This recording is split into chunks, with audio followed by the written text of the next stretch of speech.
bandiraɓe allahumma salli ala sayyidina muhammad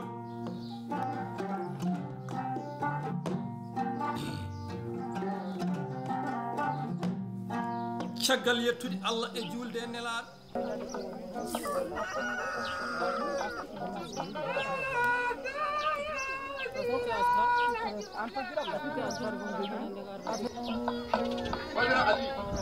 La région du fleuve Sénégal s'étend de Saint-Louis à Caille.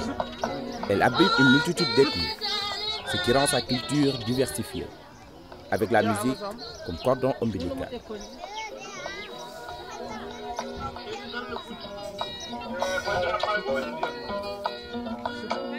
C'est aujourd'hui qu'on peut localiser le Serer dans le bassin arachidier. Aujourd'hui, on peut localiser le Diola. On sait qu'il est au sud du pays. Mais Serer, Diola, Bassari et Wolof et Peul tout couleur ont vécu ensemble ici sur les rives du fleuve Sénégal.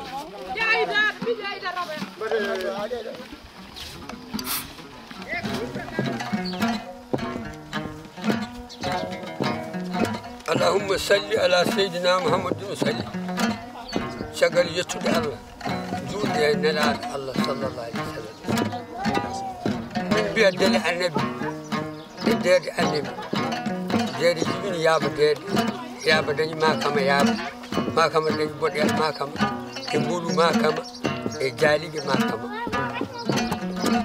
بودي لون دني سانغري بودي باشام بودي هيدل بودي basham non dibini ganna basham e nango e dumba basham e jalure basham be ko bibbe basham bodiyal makama ugu bat annabi say banki ko makka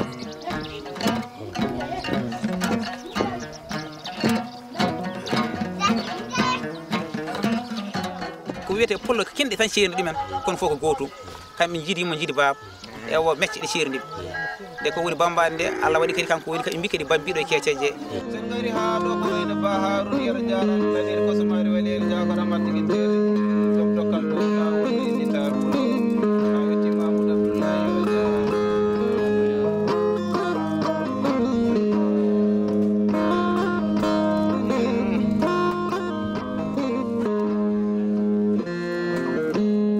ajoni ko billahi ram jere be ko sada ko ngari de ko pullo mo bonani baadi bonani ko bonani jibinande mawnani jagal hakkille mo dera fulɓe ɓe ko kawimen puɗɗi mbambagu ngu ko kamɓe cuusi koye sere baaka wambaɓe kamɓe cuusi koyngal baaka wambaɓe koyngal ngal so nagge hirsama e diftungu koyngal ngal joñete ko koyngal wambaɓe ɗum woni bottade mabɓe tawi yeehi ha diftungu ngu gasi kanko bamum diftiɗo o woni hakkude makko anede mana e mawɗo wambaɓe o ko nagge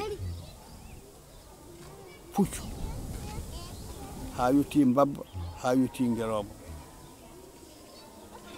a wawa wiide aɗa wona bambaɗo ta wonani pullo min komin fulɓe hoddu ko yewtere eɗen jooɗe likki tan eɗen jeeɗe walla eɗen jooɗe nder suudu eɗen jeeɗe mi yaltina huddamɓe ɗo hoto kono banggue bambago hakkude mum e pullo degui ko ɓiyum na naata suudu ena duho walla ɓiyum ne difte ɗum ko ñañoji ñañoru wona sama kala ñañoru ko ñañoru ɗum ko ɗiyam tan gila hunde mawnude e mumen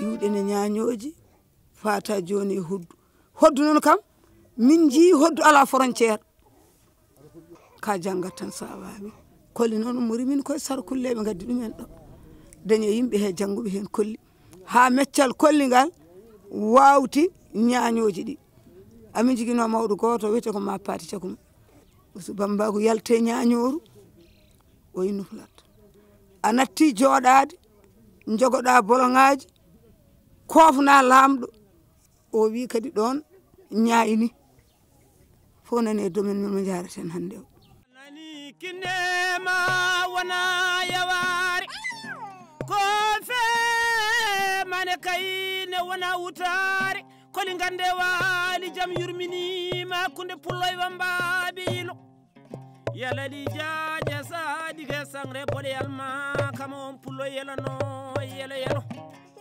on pullo daña e daño jibina e jaabi jar o mawne murtogal gandeje ama huma goleje to nder nayi e leni kay ko joni ɓurɗa nadde nder bundi yewtere meɗen sa haali gawla no wayna hanka haydara woppani saabu gawal kam awlata ko nder yimɓe fof no wayno firti o yettima yimɓe ɓe fof ni mbi nanaɓe ɗa ko neɗɗo jottoto yimɓe ɓe fof ni mbeɗa so ari pulla hono pulla kadi waɗata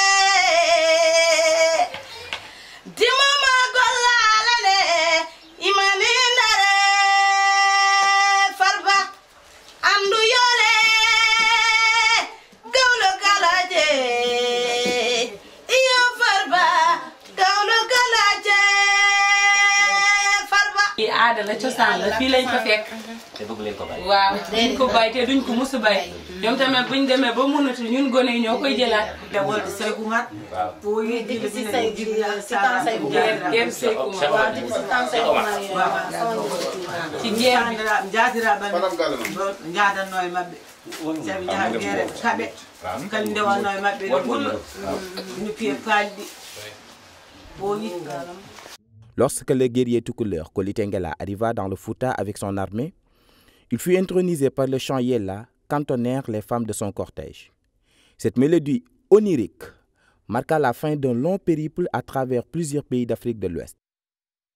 Le Yella éveille ainsi une puissance intérieure, une manière habile de transposer la violence dans l'arène politique contemporaine.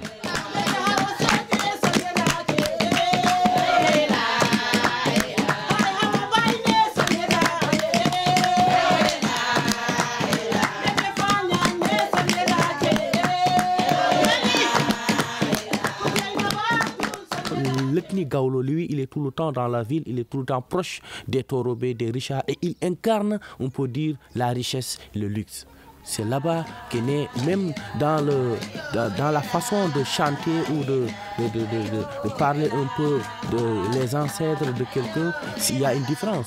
Parce que le Gawlo a sa façon de chanter, n'est-ce pas? Quand un Gawlo chante, tout un chacun passant sait que celui-là c'est un Gawlo, il n'est pas un Bambado. amuñu doole pour groupe bi wala ki waaye am nañ moom suñu tëgg yi dañuy yóbbu ñu solu ba jekk bàyyi suñu kër yi des fois dañuy woo guddi ñu woo ñu bëccëg ça dépend rek ci heure yi des fois nga jógee sa kër depuis suba ba 23h éducation mun nañ ciy dund li nga xam ni wala ñu am ci lu ñu am woon ndax am nañu doom yi ñuy liggéey di daan seen doole képp ku juddoo ci xeet bi ñu ñoo ko moom képp tamit kuy jël dara di woy day ñëw tàggu du ñëw rek yeewu woy déedéet boo jëloonte intention dem nga woy boo ñëwaatee du noonu du seddee ci yow dina am leneen lu la dikkee basaan la aada la Bamba suy woy suñu woy day jaar ci Mansour Seck day dem jaar ci Mansour Seck bu après Mansour Seck mun na ko jox libéré mu dem woy suñu woy mais Mansour Seck su ko joxul libéré du mun a woy suñu woy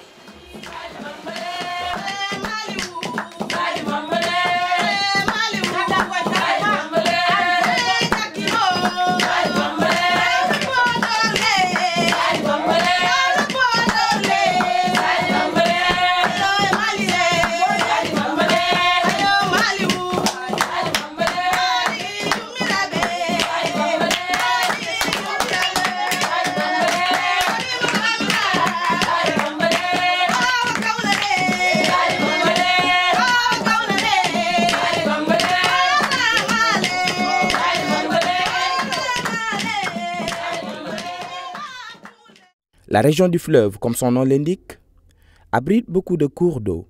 Le fleuve, le bras du fleuve Doué, le lac de Guerre, etc. Cela induit la présence des castes de pêcheurs, les Tchoubalo.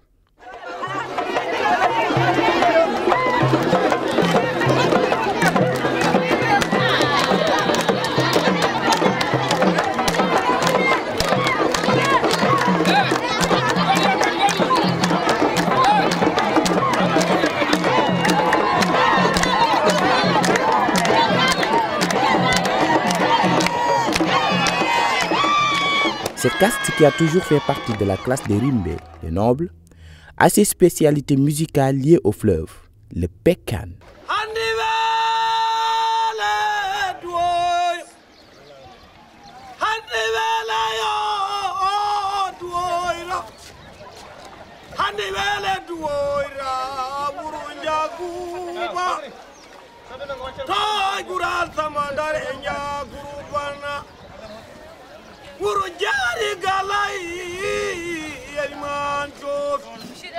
Sargan wagaraban yamilan wasimalan anani gam Pekan way def bi moom way bi def bi nag waaye nit ñu lii bu ñu ñëwee si def bi am na benn xeet ba ñu tudd mool boo suban Pekan fu ñu cosaanu amuloon tigg moom fu ñu cosaan way bi fu mu jógee amul tigg amul xalam amul dara woy bi woy barke wax naa tànk fekkaan boo seetee di nga ko jëlee ci def bi ndax moom teg nu ndox nu mel ni noonu la mel ndax ndox rek moo am doo ci def korom doo ci def jimbu doo ci def xaañ doo ci def sobli attaque naa ndox kese ndox bi neex woy bi nag dañ ko jëlee comme noonu woy def la moom woy bi woy def la loolu moo tax attaque boo def ji dara moom day neex rek boo fekkee yaa ngi napp dafa am rab ba dikk ci biir def bi dafa am ay jasit ay libér ay yooyu dikk ci biir def bi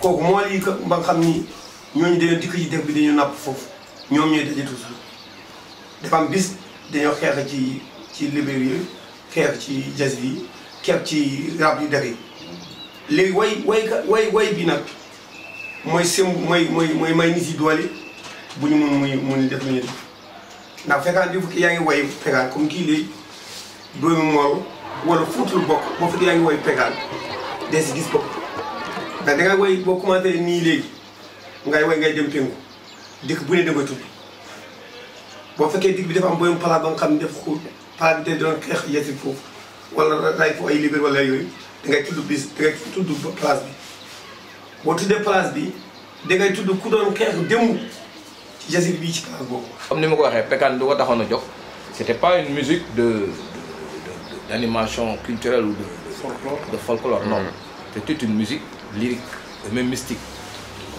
qui peut-être au départ comme ni nga waxee ci ay lamentation la jógee kii doon ragal fees ñu koy fital di ko may fit ba mu war a mën a ñemee fit yooyu nag lu ñu ko doon mayee moo naan jat yeeg yooyu ñu doon def buñ jatee rab ba mu toog mu continuer liggéeyam. way Pekan dañu koy jël ci rëbb léegi nag jatkat bi il faut boo dee goon bu mu woyee dafa am yeneen day jat goon boo dee day jasit nii ngay wax boo dee dugg si gaal nii ngay wax boo dee fii nii ngay wax nii wax boo fekkee jasit mi fu ngi yàq ko tef bi nii ngay wax boo dee léebu tef bi nii ngay wax. Ensemble xam-xam yooyu nag finalement on a vu que lii mën na nekk sax des moments d'évaluation parce que c'était des moments forts où les jeunes pêcheurs rivalisaient dans la connaissance ku ne da nga ñëw wane li nga mën bokk la kii woy Pekan bi moom c'est le maître concert mais il y a des connaissances qu'on faisait en bas boo sa yaram tàngee ñu dugg benn domaine sa yaram tàngee ñu dugg wane ni bii National babu kuma sala beri koy jawi da jarno beri koy jore ali yara hamad yara ko kadi fama jaan baba wino sa jep ci kalaji bar fi ma mi Allah wi da ko ngeen dem turudi dem do suudi suuti ko suudi no ciakuri wuro ko wallahi jamma wele jade gala sede la ba ay no bal me gayo bal me samba ay no bal me ما باب لهم كل ما كل سايكم ديك فو ديك مارا دang bag jay bag ray sar jaw fira mo janya ya tan jaw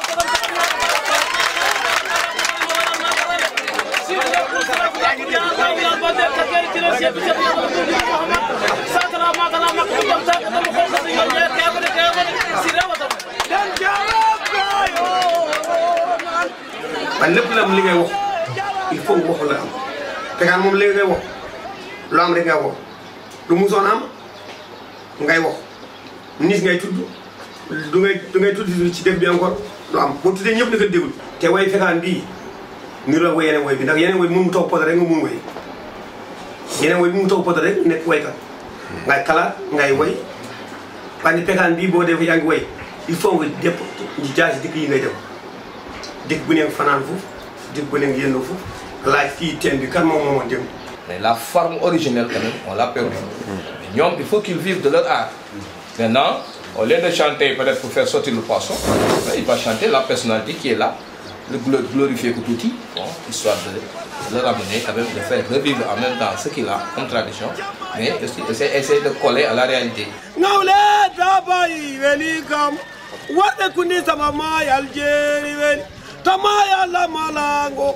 Majungoy meden woro kundi wana yumu wana baba tiuni bae sabi yimi ngoma gila dabai to deci mbanye hamman man wara manye sek man binta bani baba njagwat ali pat ay si pareten sabi yimi ngoma jabwela duoy roguro njagu urosa eliman simu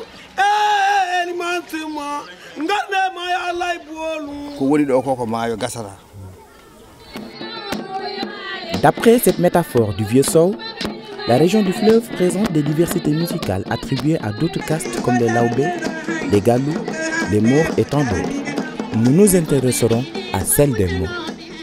Frontalière avec la Mauritanie, la région du fleuve Sénégal bénéficie aussi de la présence des Maures qui ont une culture différente de celle que pratiquent les Peuls et les Wolofs, même si parfois nous pouvons noter une ressemblance au niveau des instruments.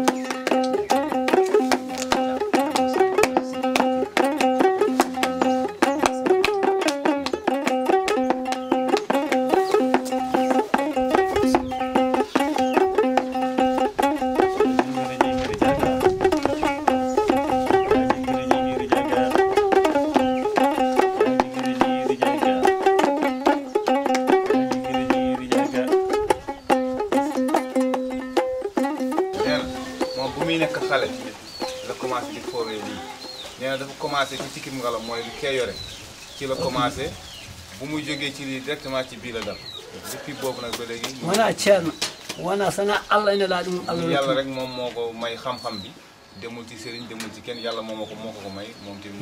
mi wela tan mi woni mu neex ko mu jàpp branche boobu di ko. mais papa mamam amul ko daan tëgg. hay sa mbaɗɗu mi anda. nee na même bu fekkee maamam yi def nañ moom fekkewul moom daal loolu yàlla moo ko may kii. min tan ko ɗum ɗan welim mo waɗi. daf ko neex rek mu jël am. safar mo oɗo mbiyata ko Moussa Kaybe Moussa Kaybe woni ɓoggol goto Moussa Kaybe min haali ko gilli mo mbiyata Moussa Kaybe ci naar ñoom Moussa Kaybe la Moussa Kaybe benn buum Moussa Kaybe benn buum benn kor hedde ma haala neɗɗo haalata gonga min hoora mi anda puɗɗin gandi ɓeɗa dum mum ƴetti mbeɗa hoɗa windi ko goɗɗum mi anda hen ata min dey gandumi moom fekkewul gandumi mool Moussa Kaybe man mii am naa ne weesu naa juróom fukki at fekk naa sama mag dana mot téeméeri at gàmmu boppam mu ngi koy jëfandikoo carrément boo neexee dem ci àll ba teg foofu jinne fecc ci kawam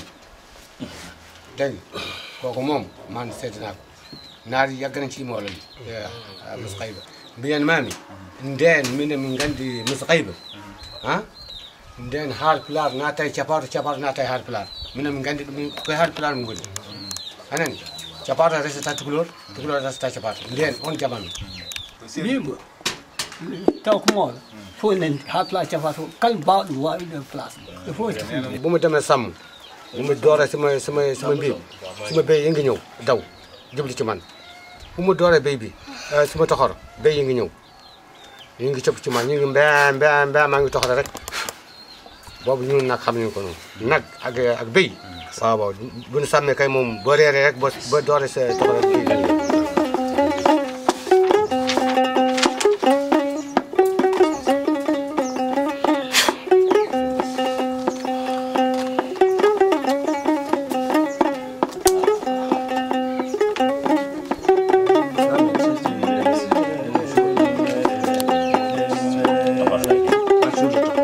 wayno joni hanti won hen ko usti ustini ɗum ko jibina joni ko anda hanki nde tawde wonno hawritani e ko yawdi ko jibinaade joni fof wiyata ko waawi neɗɗo ne yaha nden ha daña duuɓi capantati capanɗe nayyi ni ɓornaki waɗani sukkere koltu mum anda ɗum ummoto ɗum ñamdu mum anda ɗum ummoto ɗum ñande fof wiyata tan ko daw yawtani kadi fiyade hayno fiyani ata ko ɗum ɗo jaɓɗo halfede pratique yu ci bëri amatuñ comme lim la wax parce que amoon na ay règles de conduite yu mu tegaloon xam ne on a tout bafoué. Aujourd'hui, tous les jeunes s'envolent vers la ville, vers d'autres pays pour avoir d'autres connaissances que de leurs connaissances anciennes. Et à l'époque de nos ancêtres, tu es obligé, tu es condamné à rester, à se comporter et à vivre comme Bambado. Et à l'époque, les gens avaient envie d'avoir leur Bambado à côté d'eux. Parce que le Bambado était quelque chose de très important à côté d'une personne. Mais actuellement, comme vous le savez, avec la mondialisation et la technologie, avec la nouvelle technologie, les gens ont changé d'esprit. Maintenant, ils ont d'autres préoccupations que d'avoir le Bambado à côté d'eux.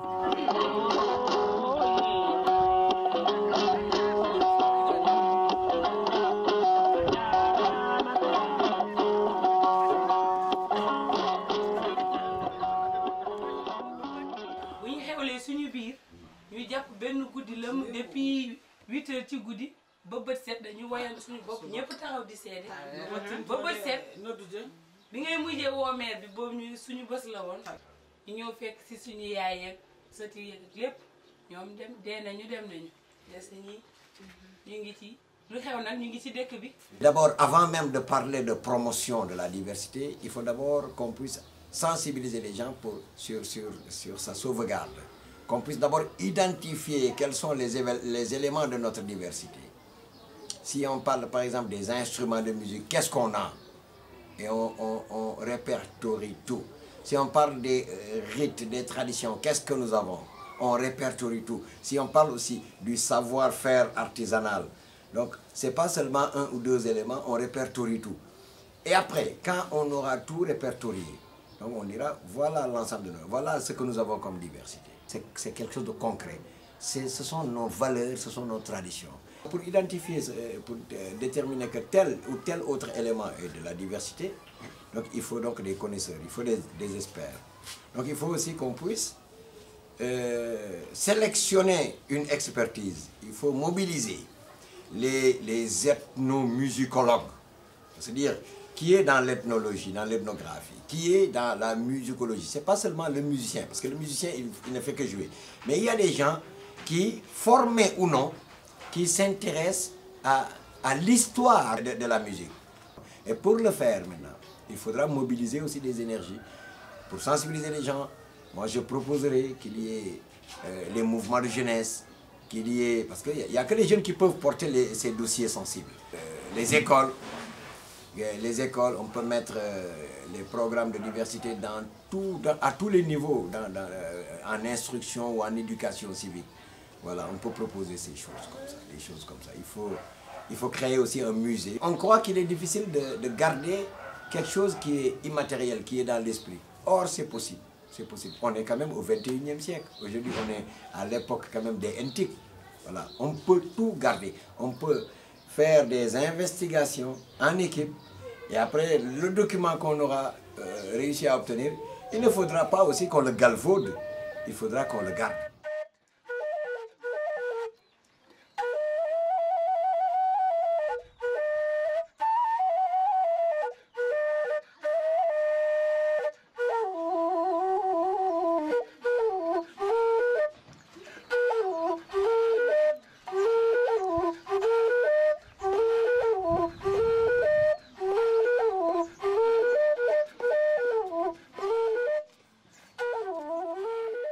Pour les perspectives, nous vivons dans un monde nouveau. Mais un monde nouveau demande des hommes nouveaux. Et demande aussi des enjeux nouveaux.